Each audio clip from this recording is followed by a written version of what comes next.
So, Assalamu alaikum and good evening everybody. Hope all of you guys are doing well.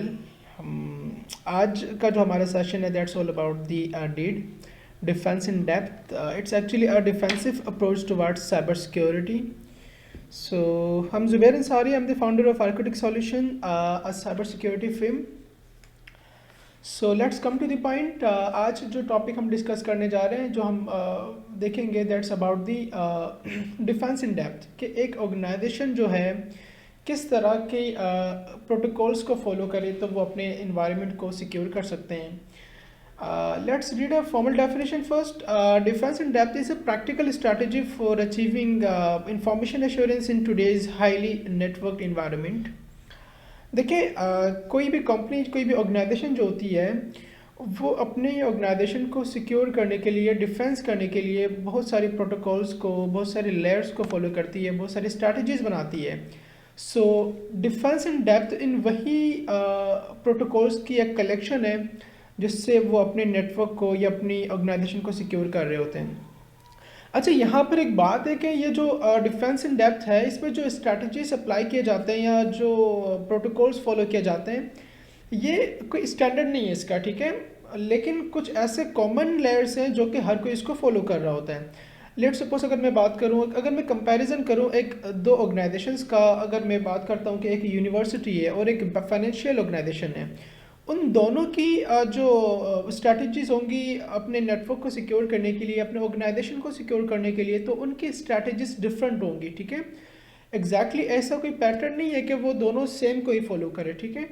सो तो हर वक्त हर organisation के लिए defence in depth की जो layers है वो डिफरेंट होती है, लेकिन यहाँ पर कुछ हमारे पास कॉमन लेयर्स है जो कि हम ये कह सकते हैं कि इम्पॉर्टेंट लेयर्स हैं और वो हर किसी ऑर्गेनाइजेशन को उसको उस पर काम करना ज़रूरी होता है। So this are the 6 factors or layers which is data layer or data defence, then second application, third host, fourth network, fifth physical and sixth जो हमारे पास है प्रोसीजर्स, पॉलिसीज़ एंड अवेयरनेस। अच्छा, बिफोर गोइंग फर्दर यहाँ पर एक बात बता दूँ, हमारे इस सेशन के दौरान कोई हम प्रैक्टिकल परफॉर्म नहीं करेंगे। At the end of the session हम जाके प्रैक्टिकल परफॉर्म करेंगे वो, ताकि काफ़ी आई होप कि काफ़ी आप लोग इसको इन्जॉय करेंगे और काफ़ी नई चीज़ें आप लोग सीखेंगे। So first layer of the DID is actually layer 1, data defence. Business data is one of the most valuable resource in many organization. If data were to be damaged, lost, exposed to competitor.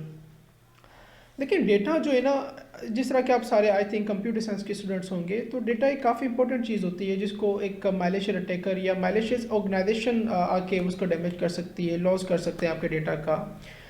तो सबसे पहले हम बात करते हैं कि इन data को जो एक कंपनी जिसके साथ डील कर रही होती है किस तरह से जो है ना उसको सिक्योर किया जा सकता है, ठीक है। First of all we have access control list on files in folders. हम जो अपनी प्राइवेट फाइल्स एंड फोल्डर्स हैं जो कि मे भी हो सकता है कि हम अपने क्लाइंट्स के साथ शेयर कर रहे हों या हमारे क्लाइंट्स को हमें देना पड़ रहा हो, लेकिन we have a solution for that कि we must have to use the access control list. Second जो हमारे पास स्ट्रैटेजी जो हम फॉलो कर सकते हैं दैट इज़ इंक्रिप्शन, और उसके बाद an effective backup and restore strategy. देखिए ये इसको मैंने लास्ट में इसलिए रखा कि हो सकता है कि हमसे कोई मिस्टेक एक्सेस कंट्रोल लिस्ट में भी हो सकती है, और हमसे कोई मिस्टेक आप यूँ कह सकते हैं कि कोई वल्नरेबिलिटी जो है वो इंक्रिप्शन सिस्टम में भी हो सकता है। तो थर्ड स्ट्रैटेजिक प्लान जो हमारा होना चाहिए that is the effective backup and restore strategy. Second layer पे हमारे पास आ जाता है एप्लीकेशन डिफेंस, ठीक है जी, कि जो एप्लीकेशंस जो हम यूज़ कर रहे हैं ऑब्वियसली हो सकता है कि उसमें कोई हमारे पास में लाइबिलिटी ऐसी हो जो कि एक अटैकर जिसके थ्रू हमारे सिस्टम को अटैक कर सकता है। तो सबसे जो मेजर अटैक्स है जो मोस्टली ज़्यादा हैपन्स हुए हैं उसको मैंने यहाँ पे मेंशन किया है। अ, जुबैर भाई जी, जुबैर भाई, आप इस वक्त कौन सी स्क्रीन पर है? आपके साथ सॉरी टू से आपके साथ कौन सी स्क्रीन शेयर हो रही है? पीपीटी की नहीं हो रही? एक शेयर हो रही है, I think so. We are not synchronised. Let me check about it. Actually, that is the first experience with Microsoft Meet. ऐसा करते हो मैं कंप्लीट स्क्रीन शेयर कर लेता हूँ, वहाँ पे आई थिंक सही बेस्ट नज़र आ जाएगा। अब आ रही है स्क्रीन नज़र आपको? ये आप कर लें, दैट वुड बी ग्रेट। अच्छा, so we were discussing about the attacks which can be happens. हमारे पास मैंने तीन मेजर अटैक्स को यहाँ पे इंक्लूड किया है। First is DDoS attack, second is directory traversal and third is SQL injection. तो बहुत सारे लोग इसके बारे में ऑलरेडी जानते होंगे what is DDoS attack and what is directory traversal and what is SQL injection. तो ये वो अटैक्स है जो कि ज़्यादातर जो है ना कंपनीज इसके साथ डील कर रही होती है। बहुत सारे बड़े बड़े ब्रीचेस हुए इस अटैक पे। सो इस अटैक को हम किस तरह से प्रोटेक्ट कर सकते हैं? We have 3 points actually. First हमारे पास है ऑथेंटिकेशन। प्रॉपर ऑथेंटिकेशन होनी चाहिए। अगर हम क्लाइंट साइड की बात करें या सर्वर साइड की बात करें तो दोनों साइड्स को हमें स्ट्रॉन्ग करनी है विद ऑथेंटिकेशन। सेकंड ऑथराइजेशन, क्योंकि ऑथेंटिकेशन भी हम इसको एक सिक्योर फैक्टर कंसिडर कर सकते हैं, लेकिन उसके बाद फिर हम ऑथराइजेशन के भी तरफ आना चाहिए ताकि आपका जो इन्वायरमेंट है वो फर्दर और मज़ीद उसकी सिक्योरिटी इम्प्रूव हो सके। Then we have password policies. ठीक है जी। सो पासवर्ड पॉलिसीज से आप ये कंसिडर कर सकते हैं कि लेट सपोज सबसे पहली बात इसमें ये आ जाती है कि इंक्रिप्शन आ जाती है। देन ये कि जो है ना बहुत सारे इस तरह के और फैक्टर्स आ जाते हैं कि डिफ़ॉल्ट पासवर्ड्स को हम नहीं देखें, नहीं रखें, उसको चेंज करें। या इस तरह से जो हम मोस्टली हम बीइंग साइबर सिक्योरिटी रिसर्चर हम चेक करते हैं सबसे पहले किसी कोई पासवर्ड बनाने से पहले, अगर इनक्रिप्टेड है तब भी वो जाके हम जो गूगल में जो हमारे पासवर्ड्स की लिस्ट है उसको उसमें से कहीं मैच तो नहीं हो रही। So then we have layer number 3 which is host defence. जिस तरह से हमारे कंप्यूटर्स में, हमारे नेटवर्क में, हमारी ऑर्गेनाइजेशन में मल्टीपल काइंड्स के हम सॉफ्टवेयर इंस्टॉल करते हैं। ठीक है जी। तो हो सकता है कि उन सॉफ्टवेयर्स में कोई वल्नरेबिलिटी हो और एक अटैकर जो है वो हमारे ऑर्गेनाइजेशन को उस वल्नरेबिलिटी के थ्रू आके अटैक करे। सो देन हमारे पास कुछ प्रोटेक्शंस के भी यहाँ पे कुछ पॉइंट्स मैंने नोट डाउन किए हैं। First is operating system hardening, second is antivirus, third is patch management, patches are kept to up to date, and then is effective auditing. उसके बाद हमारे पास है layer number 4 network defence which is mostly हम ये कह सकते हैं कि अफेक्टेड एरिया जो है वो यही है। ठीक है जी। और ये आप यूँ भी कह सकते हैं कि ये हैकर्स के लिए एक पीस ऑफ केक होता है।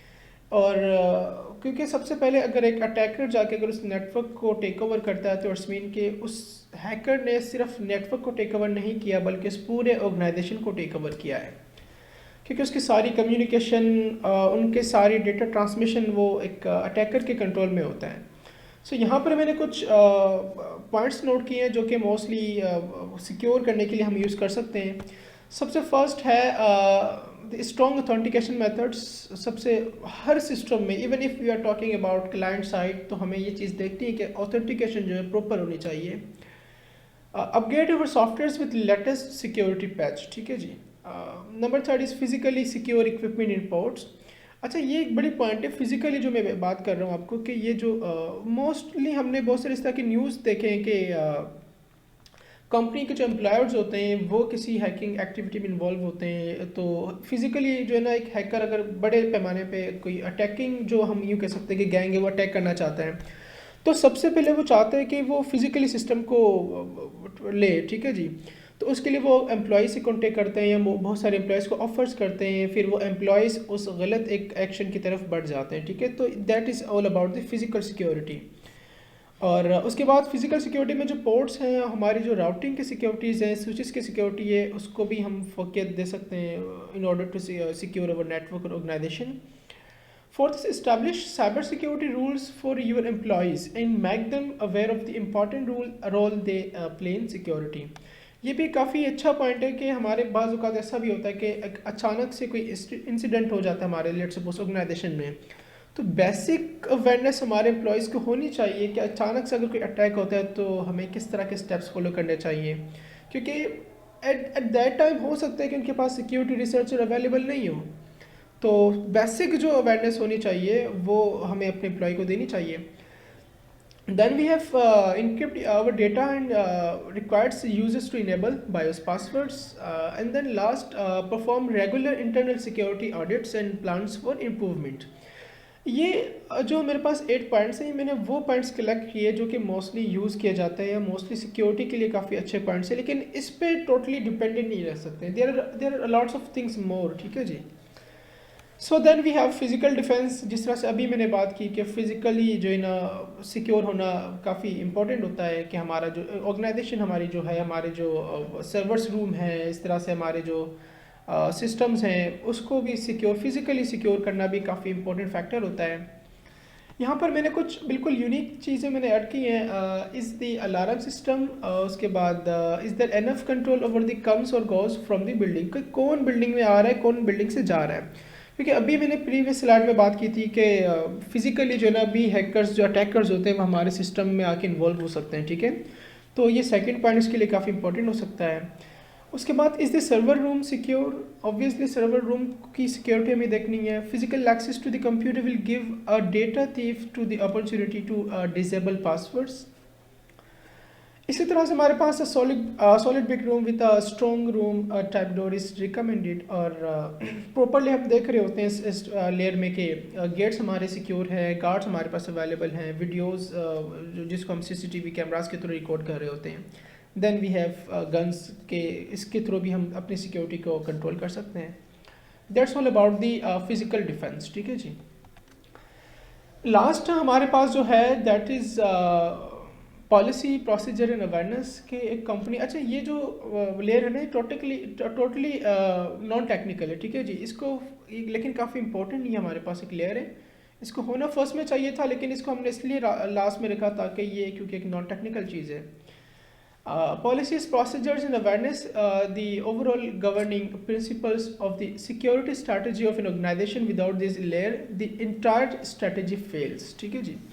क्योंकि इसमें हम क्या करते हैं कि पॉलिसी सिक्योरिटी के बना रहे होते हैं, प्रैक्टिसेस कर रहे होते हैं, उसके बाद अपने एम्प्लॉयज़ को जो भी हमने ट्रेनिंग की बात की थी, अवेयरनेस की बात की थी, वो देनी चाहिए हमें।